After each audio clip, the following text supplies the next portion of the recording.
Hey, God bless you all. Happy to have you here with me today on this beautiful Sunday. As you can see, I just not long returned from services. Pay no attention to the Mounds Bar. It is my treat. Um, Praise His name. We'll begin with a prayer, and then we will get on to our book of the chronological gospel. I checked to make sure. There we go, and there I am, and I can hear it, so we can continue. So God bless you. I'll see how quick we get done with that. Oh, my hair is just horrible. Who cares? So our prayer. Come here.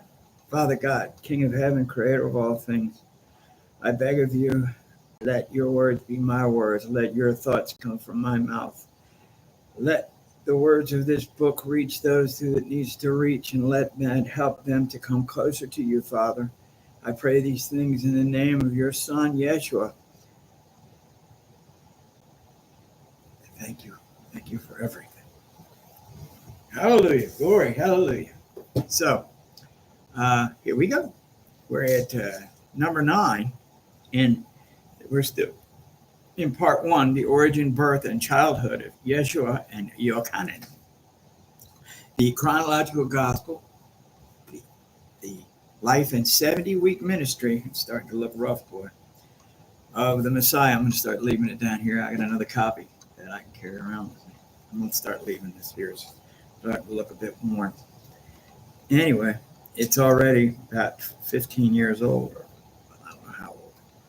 2012, so 13 years, I guess. 2010, whenever it came out. Let's see, when did it come out? So this book was printed. The first edition was, I thought, August 2013, which is in the Jewish calendar 6/13, 6013. So 2013. That's 12 years. This book's been through some too. I've read quite a bit.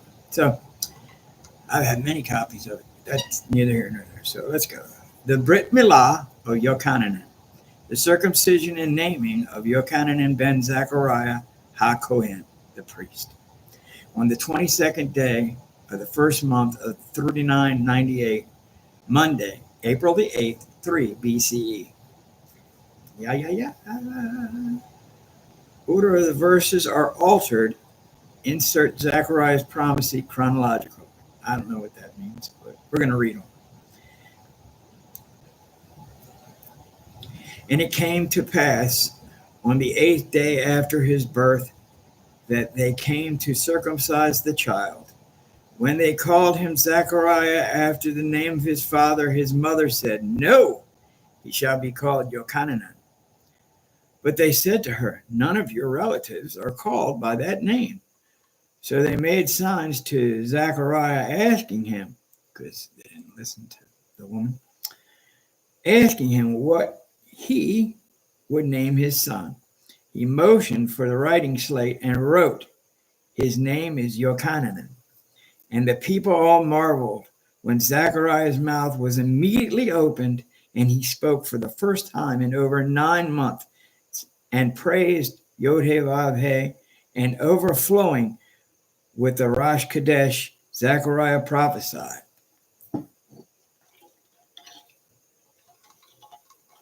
Blessed be Yod-Heh-Vav-Heh, Elohim of Israel, for he has visited and redeemed his people, and has raised us for a horn of salvation from the house of his servant David, as he spoke his mouth of his holy prophets from the beginning of the age, that we shall be saved from our enemies and rescued from the hand of all of those who hate us.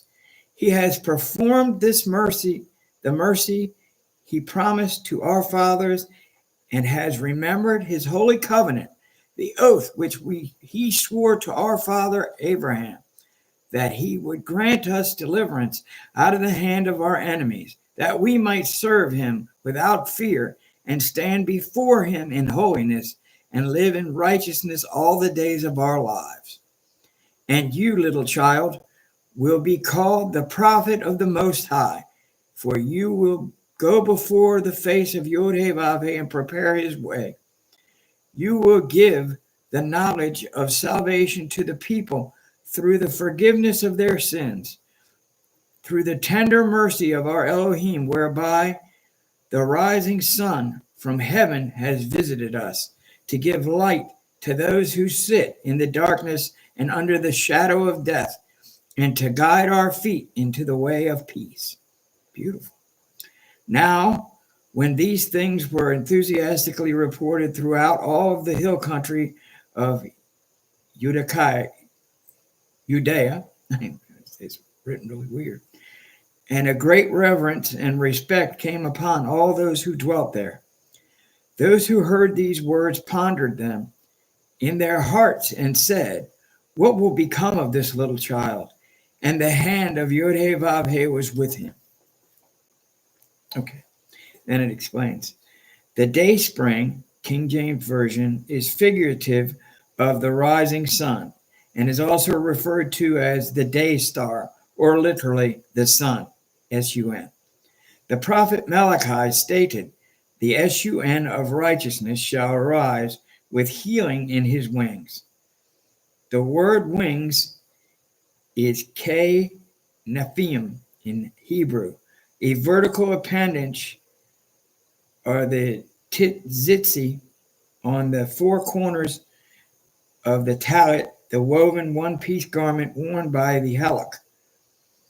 The rabbinic sages agreed that the Son of Righteousness, S-U-N, referred to the Messiah.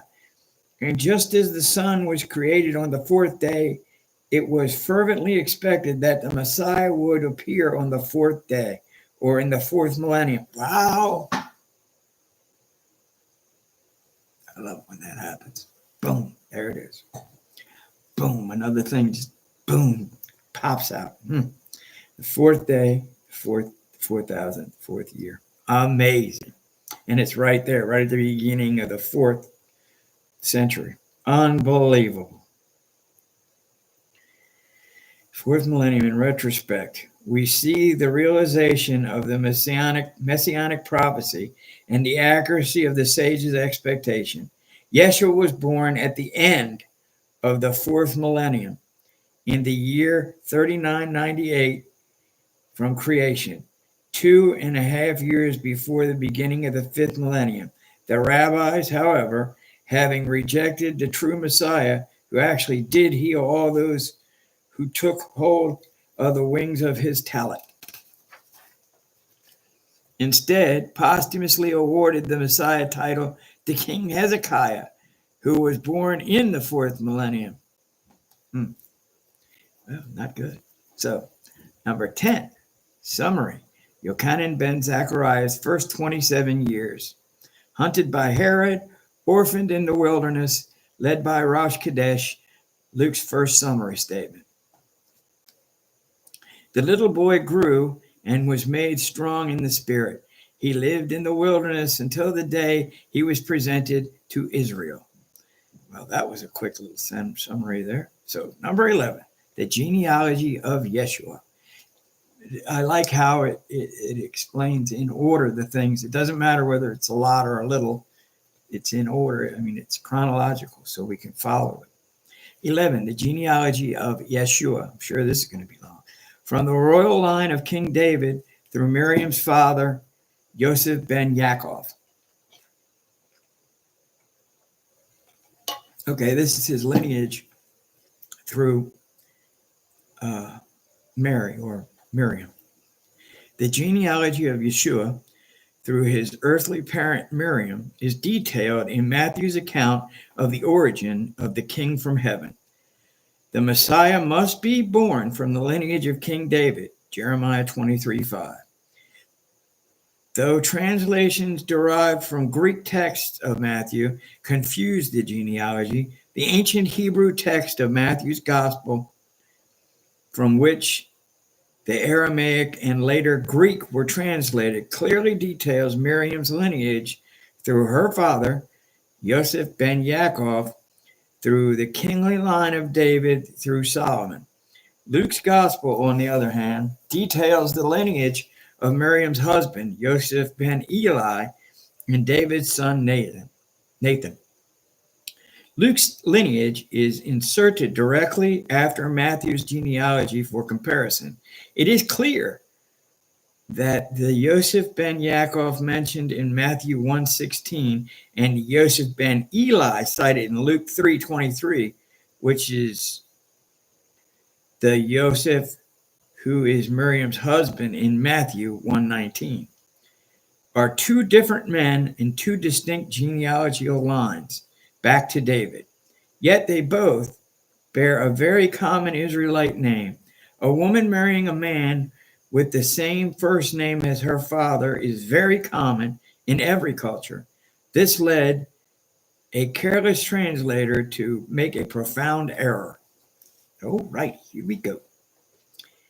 This is the scroll of the genealogy of Yeshua the Messiah, the son of David, the son of Abraham. Abraham begat Yitzhak. Yitzhak begat Yaakov, and Yaakov begat Yehuda, and his brothers, and Yehuda begat Peretes, and Zerach of Tamar, and Peretz begat Chetzron, and Chetzron begat Ram, and Ram begat Amindavid, and Amindav begat Nashon, and Nashon begat Salmon, and Salmon begat Boaz of Rechov, and Boaz begat Oved of Ruth, and Oved begat Yishai, and Yishai begat King David the king. David the king begat Shlomo of Bathsheba, the former wife of Uriah, and Shlomo begat Rechab, and Rechab begat Aiah, and Aiah begat Asa, and Asa begat Jehoshaphat, and Jehoshaphat begat Joram, and Joram begat Jehuzu, and Jehuzu begat Jotam, and Jotam begat Achaz, and Achaz begat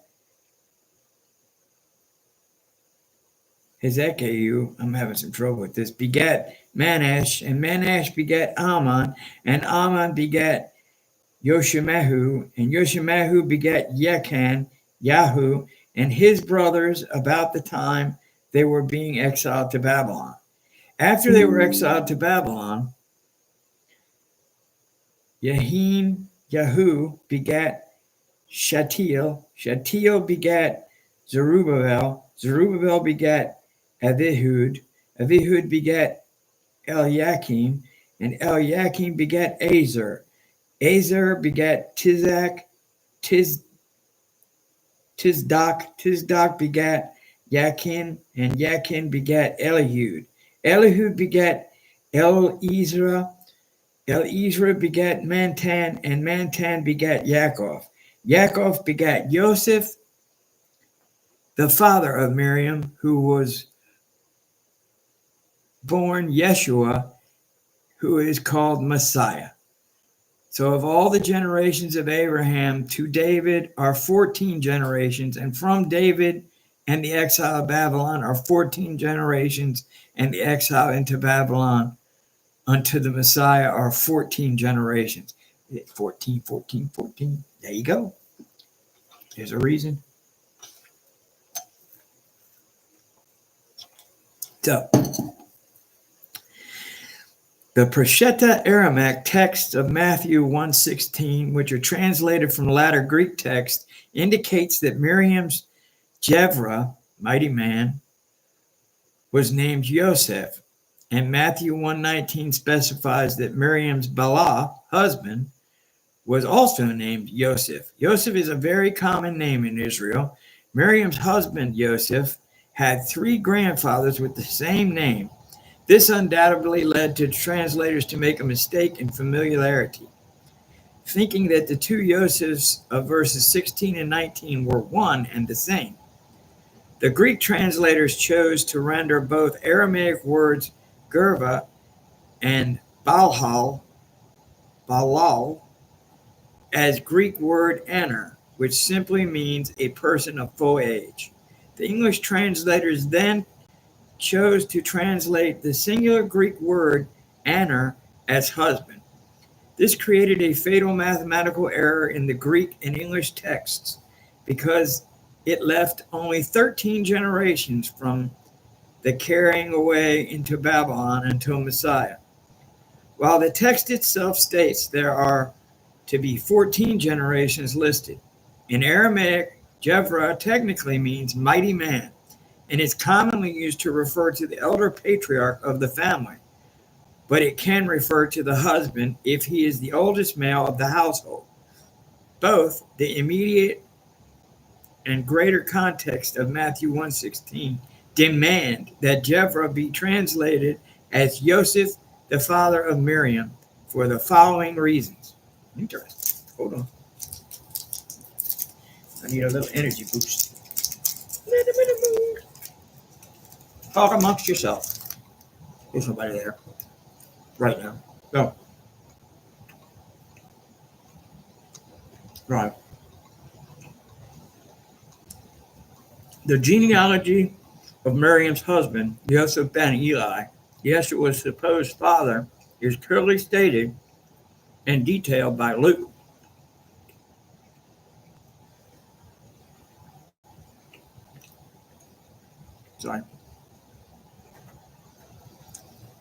Joseph ben Eli's ancestors in Luke's genealogy, though they are descendants of David, are not heir to David's throne, but are descendants of Nathan.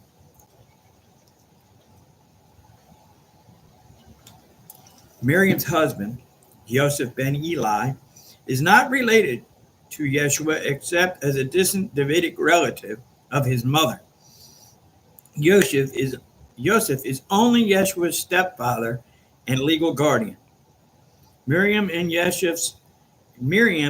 Yeshua's only earthly parent, and as such must be a direct descendant of the royal line of King David.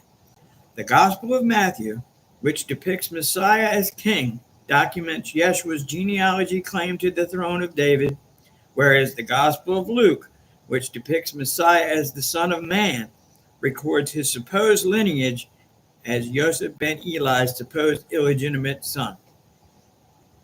When Yosef ben Yaakov is accurately identified as Miriam's father in Matthew 1:16, it puts Miriam in the 13th generation from the Babylonian captivity. This puts her son Yeshua in the 14th generation.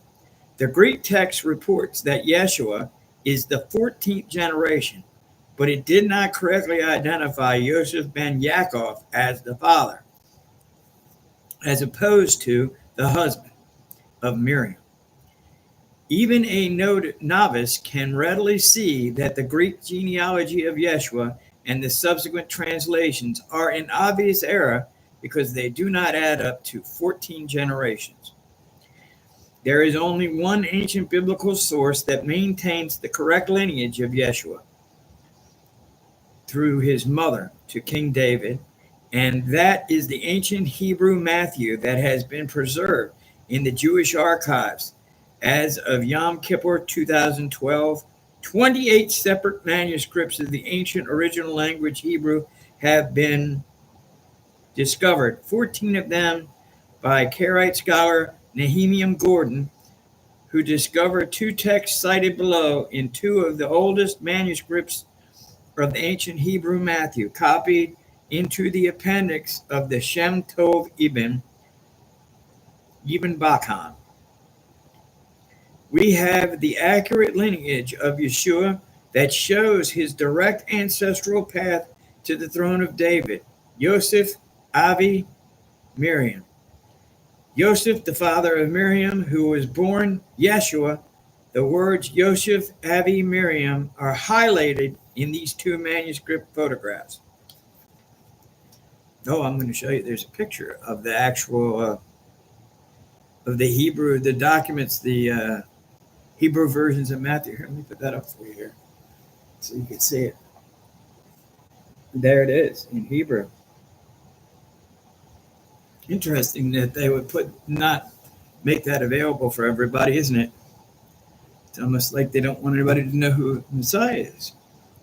Two of the most ancient Hebrew texts of Matthew's Gospel, accurately maintaining the royal lineage of Yeshua, Yosef, Abi, Miriam. Pantanius, Clement of Alexandria, Cyril, Ephidimus, Eusebius, Irenaeus, a bunch of names, Jerome, early church historians of the 2nd to 4th centuries, all concurred with the statement of Papias, Yochanan's disciple, that Matthew wrote the gospel in the Hebrew language, and several did their best to translate it. There's that Eusebius guy again. Interesting. He works for that, that religion, the universal one,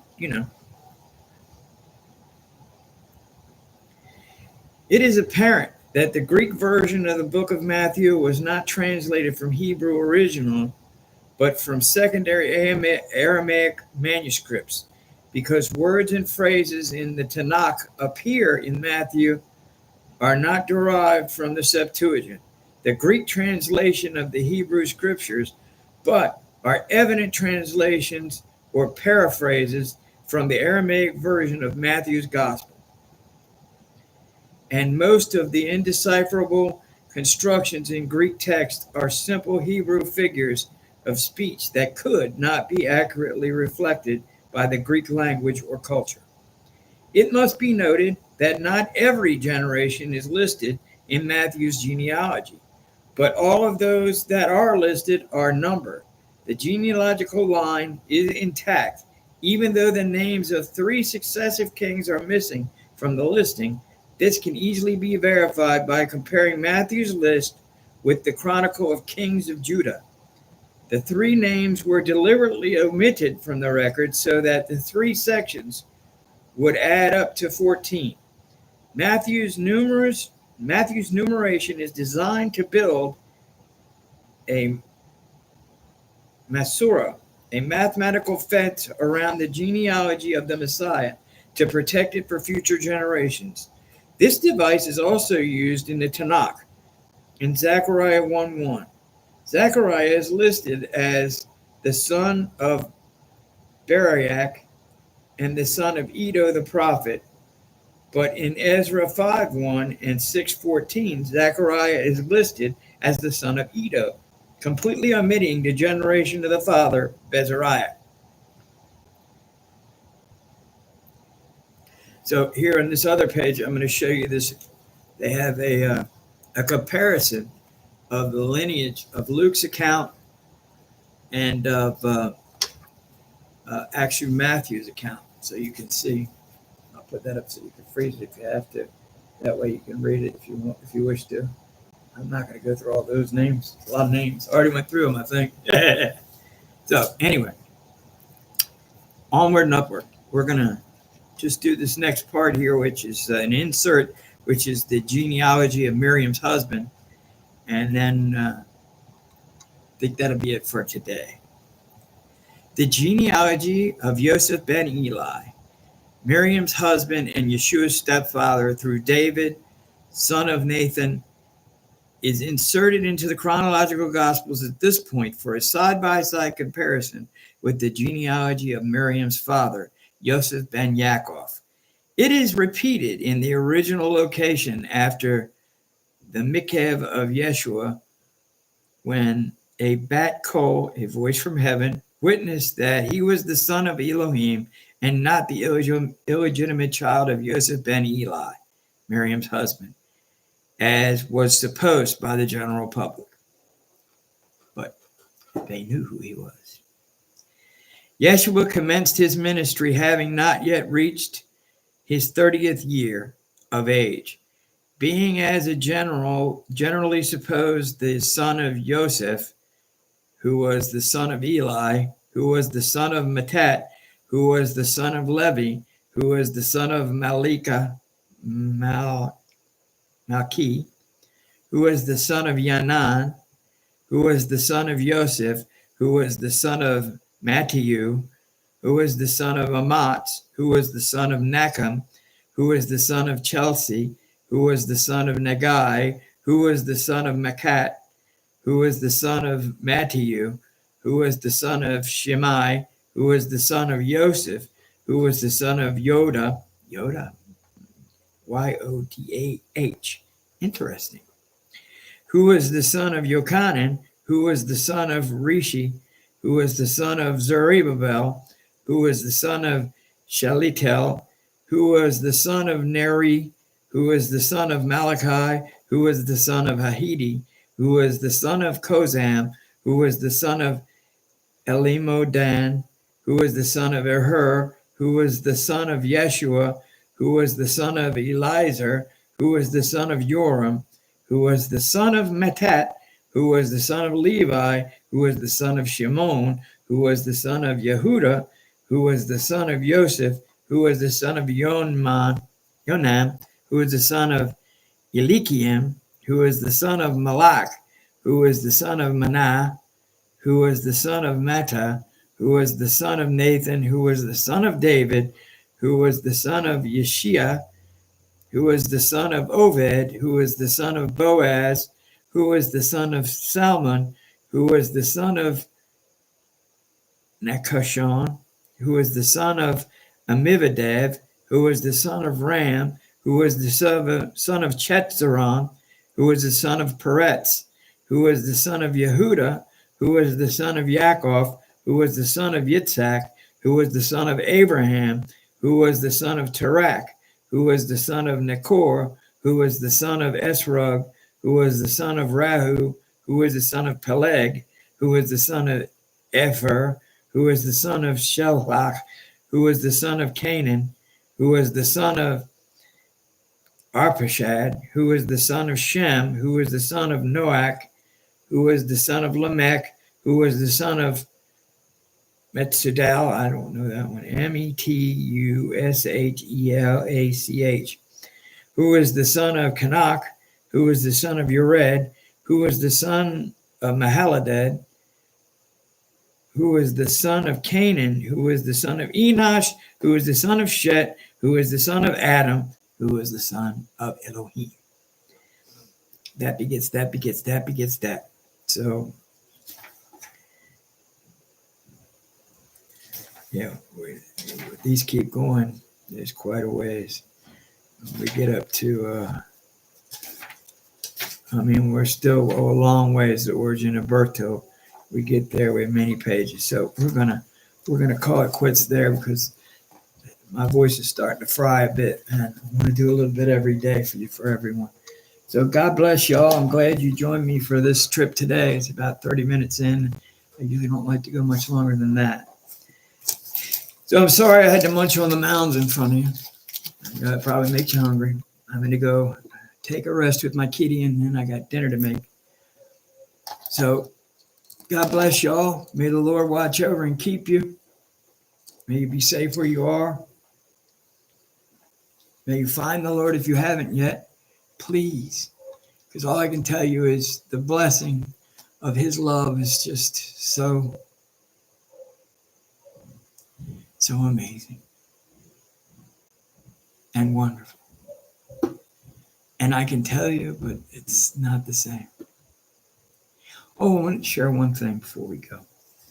I was speaking with a close parishioner, a friend of mine this morning, and he started asking me about faith, and he was having problems he goes, I just, having faith, in something I'm not sure, and I said, before you go to bed every night, do you pray that the sun's going to come up?